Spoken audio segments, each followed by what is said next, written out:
E vamos começar com a aula, de parábolas de Jesus que demonstram como deve ser comparado o reino dos céus. E nós vamos falar sobre a parábola do trigo e do joio e a parábola do credor incompassivo. A nossa bibliografia está no livro do Aprendizes do Evangelho, o segundo ano, As Maravilhosas Parábolas de Jesus, de Paulo Ovos Godoy, As Parábolas e Ensinos de Jesus, de Caibá Schutel, Parábolas Evangélicas, de Rodolfo Caligares, Parábolas Terapêuticas do Alírio de Cerqueira Filho, é o volume 1, tá? E o Verbo se fez parábola do Haroldo Dutra Dias. Muito bem, então vamos começar pelo Haroldo Dutra Dias. O Verbo se fez parábolas. Está lá na página 159. Jesus, ao descer nas regiões mais puras do plano espiritual e encarnar na Galileia, precisou adaptar o seu pensamento, bem como a sua visão profunda e grandiosa da vida e do próprio Deus, às pessoas que iriam ouvi-lo. Nesse sentido, é bom recordar que o olhar para o mar da Galileia daquela época, como diz Emmanuel, precisa de um enfoque diferente. A Galileia de então, ela não era como hoje, um lugar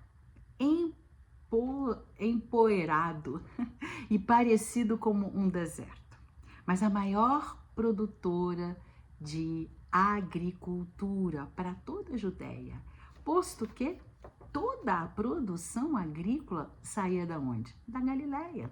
E é possível imaginar, talvez, Jesus olhando para aqueles campos, para aqueles agricultores simples que ganhavam a vida lavrando a terra, plantando de sol a sol, num esforço enorme para garantir o pão, para alimentar a família.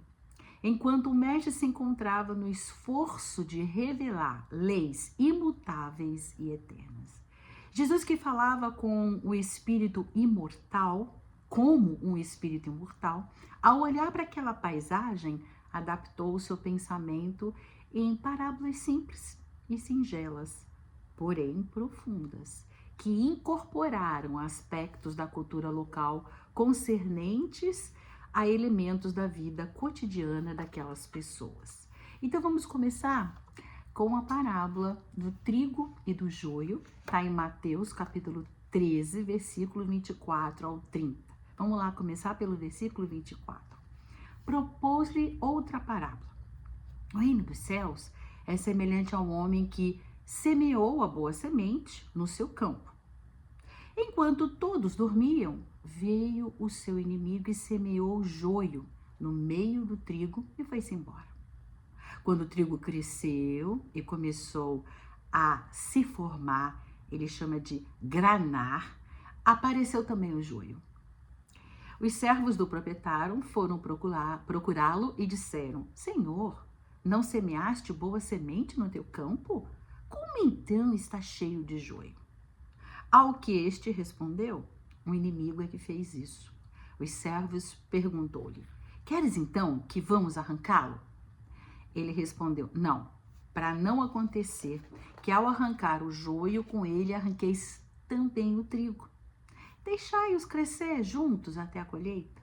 No tempo da colheita, direi aos ceifeiros: arrancai primeiro o joio e atai-o em feixes para ser queimado. Quanto ao trigo, recolhei-o no meu celeiro. Então vamos começar o nosso estudo de hoje. Parábolas evangélicas do Rodolfo Caligares.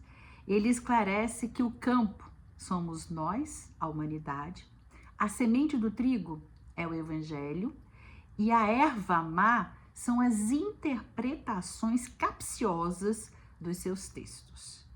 E o inimigo? Aqueles que as têm lançado no meio cristão para confundir essas interpretações, para tirar vantagens, para permanecer acomodados no processo evolutivo. E assim observamos na história que a religião do bem, de uma simplicidade incomparável, fragmentou-se em dezenas de religiões, com dogmas, com cultos pagãos e etc. Surgiram facções, subfacções, que exercendo o crime, as mais poderosas eliminaram as outras, afogando-se no sangue, nas torturas e nas fogueiras. Não foi assim na história da humanidade? As interpretações daquele evangelho inicial, simples, singelo, profundo, houve tantas interpretações que acabou até brigando irmão com irmão em nome de Deus, né? E em nome daquele que for a personificação da tolerância, da bondade, da doçura, filhos do mesmo Deus, lutaram e milhares de vítimas morreram por ódio fratricida. Rodolfo pergunta: como pode esse joio nascer e crescer misturado com o trigo? É que, segundo a palavra de Jesus, os servos dormiram, isto é, deixaram de orar e vigiar, permitindo assim que o erro ganhasse raízes. Pois é, hoje com a ciência tão adiantada, nós podemos prevenir doenças. Podemos anteceder terremotos, tornados, tsunamis, furacões, erupções vulcânicas, entre outras situações. Podemos até antever os meteoros. Podemos modificar a terra, deserto, né, para plantações. Podemos fazer chover com meteoros, com drones e também com aqueles aviões que lançam substâncias, como por exemplo o iodeto de prata ou sal, e aí aquelas nuvens, eles lançam isso nas nuvens, né? E aí as nuvens vão acelerando a precipitação, começa a chover, você viu? Então é só botar iodeto de prata ou sal, eles lançam isso com os drones, né? Ou com aqueles aviõezinhos em cima das nuvens e elas começam a chover. Quanta coisa a gente pode fazer, né? Podemos examinar os genes e nos preparar para não termos as doenças, evitando que esses genes sejam despertados ou tomar até precauções. Há um tempo atrás, a Angelina Jolie, né, retirou ambos os seios porque ela viu que o seu gene dominante era para ter um câncer de mama.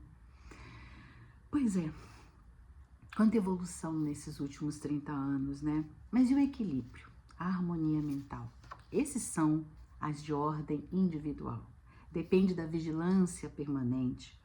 Como disse o Caligares, essa parábola também é um convite para a gente vigiar a porta do coração, ou melhor, da nossa mente, por onde entram muitos convites que podem nos desequilibrar.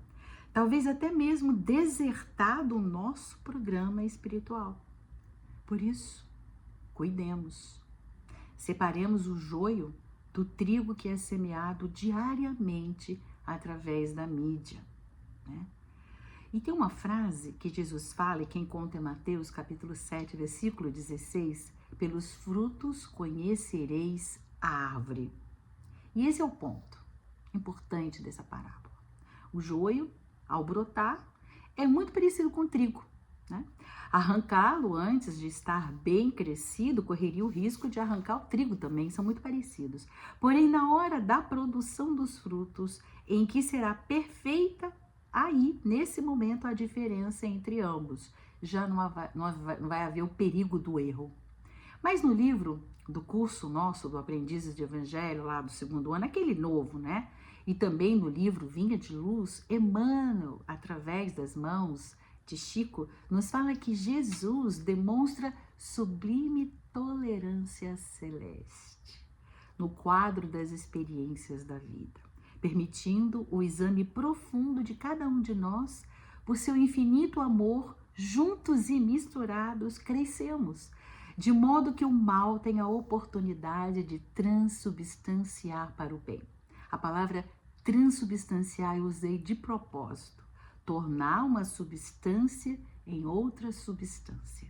Então a gente vive juntos e misturados, o joio e o trigo, né? Para transubstanciar o mal no bem. Talvez ainda não tenhamos entendimento ou uma visão amplificada das indas e vindas entre o céu e a terra através dessas reencarnações, onde a gente vem vestido corpos diferentes, mas somos unidos pela atração magnética das situações não resolvidas no passado. Emmanuel, simbolicamente, faz uma explicação lindíssima. Ele diz assim: o administrador da seara, Jesus, utiliza afeições novas, situações diferentes, estímulos inesperados ou responsabilidades ternas que falem ao coração para que as plantas espinhosas ou até mesmo estéreis possam ser modificadas na sua natureza essencial pelos filtros amorosos do Mestre, que como lavrador divino sabe da sua vitória final no bem. Que lindo, né? Ele está dizendo que Jesus é o nosso lavrador, né? Muito bem, queridos, estamos hoje vivendo o tempo que antecede a colheita. Jesus apostos, com toda a pleiade de espíritos que o auxiliam, observando há muito tempo o que a gente escreveu nas folhas do livro da nossa alma. Não aquele exemplar que a gente deixa os outros ler, mas aquele que é escrito com a tinta das nossas verdadeiras intenções, com as nossas emoções mais profundas, aquela que fica lá no fundinho da nossa alma, guardadas não no subconsciente. Às vezes a gente coloca até no inconsciente, por vontade própria, escondendo de nós mesmos, né, as nossas reais intenções nas coisas que a gente faz. E a gente não quer olhar para elas, torná-las então conscientes, né? E essas páginas aí, essas daí, é que são lidas pelo Mestre há várias encarnações. Ah, se a gente pudesse ver no livro da nossa vida, a gente ia encontrar várias vezes Jesus escrevendo com a tinta do seu amor, com setas por cima, por baixo, sabe aquele asterisco que a gente põe aqui para lá em cima para escrever ou lá embaixo, né? Era Jesus escrevendo, tentando auxiliar para que a história das nossas vidas, do nosso aprendizado, pudesse gerar frutos possíveis de serem colhidos. Para que Jesus pudesse retribuir a cada um da forma que pudesse alegrar mais os nossos corações. Gente, dizem por aí que cego é aquele que caminha no escuro depois que as luzes estão acesas. O tempo da semeadura pelo Cristo na terra dos nossos corações já se faz distante. 2026 anos. Já hoje, o joio está sendo separado do trigo, aqui, nas 8 dimensões do nosso planeta, né? Somos 8,3 bilhões de população mundial em 2026, né? E 7 para cada 4 desencarnados, né, estão aí querendo estar no nosso lugar. Para todos que persistem na indiferença ao bem, resistente a mudanças, ao joio, restará renascer em outras searas, né, compatíveis com a sua fase evolutiva, até que aprenda a se renovar. Se a gente lê em Gênesis, do Allan Kardec, no capítulo 17, item 63, ele diz assim, abre aspas, o bem, devendo reinar na terra, é necessário que dela sejam excluídos os espíritos endurecidos no mal e que poderiam aí levar à perturbação. Deus os deixou nela o tempo necessário ao seu melhoramento. Mas tendo chegado o momento em que o globo deve elevar-se na hierarquia dos mundos, pelo progresso moral dos seus habitantes, a permanência nele como espíritos e como encarnados será interdita àqueles que não tiverem aproveitado as instruções que estiverem em condições de receber. Serão exilados para mundos inferiores, como foram outrora para a terra os da raça adâmica, sendo substituído por espíritos melhores, né? Então, lá em Capela, o joio encarnou aqui. Somos nós, talvez, né? Ainda aqui, o joio, né? E nesse momento da transição planetária, é isso que vai acontecer, né? Esse joio que ele diz que será amarrado, né, e jogado fora, é exatamente as pessoas que ainda persistem, né, os espíritos encarnados ou os espíritos encarnados ou desencarnados estariam, né, tendo que sair do nosso planeta para reencarnar em outros planetas para continuar o seu processo evolutivo. A vigilância nos garante tranquilidade, usando a disciplina aqui, ó, na profusão dos nossos pensamentos, antes que eles se concretizem na forma de sentimento, né? Porque daí, gente, fica mais difícil evitar que eles se transformem em ações. Né? A origem de todo bem é, por sua vez, a origem de todo mal. É no pensamento. E a luta é diária. Arranquemos o joio e queimemos pelos processos alcançados com o amadurecimento espiritual que vamos agregando com em nosso ser a cada semana que nós vamos estudando aqui juntos. Abraços fraternos. E aí a gente vai para o outro, no próximo vídeo, nós vamos falar sobre a parábola do credor incompassível.